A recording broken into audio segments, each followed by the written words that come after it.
নমস্কার বন্ধুরা, আজকে তোমাদের সাথে নতুন একটি রেসিপি শেয়ার করব।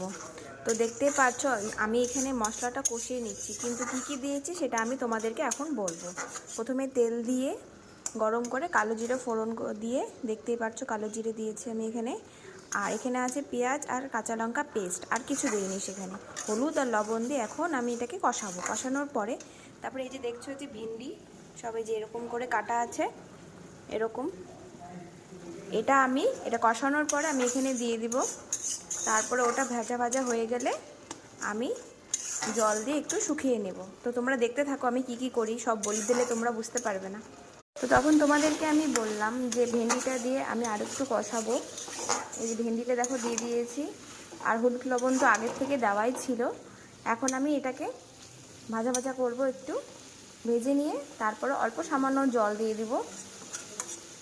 দেখতে থাকো তোমরা, তোমাদেরও রেসিপিটা ভালো লাগবে।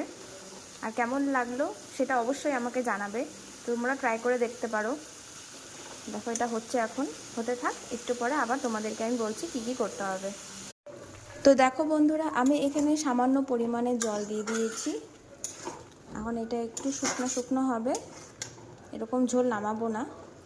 তারপরে এটা রেডি হয়ে যাবে খাওয়ার জন্য। তো তোমাদের এই রেসিপিটা কেমন লাগলো তোমরা অবশ্যই জানাবা, আর তোমরা নিজেরাও ট্রাই করে দেখতে পারো, খুব ভালো লাগে খেতে। তো ভালো লাগলে সাবস্ক্রাইব করে দিও, লাইক করে দিও, আর একটা কমেন্ট করে দিও। টাটা।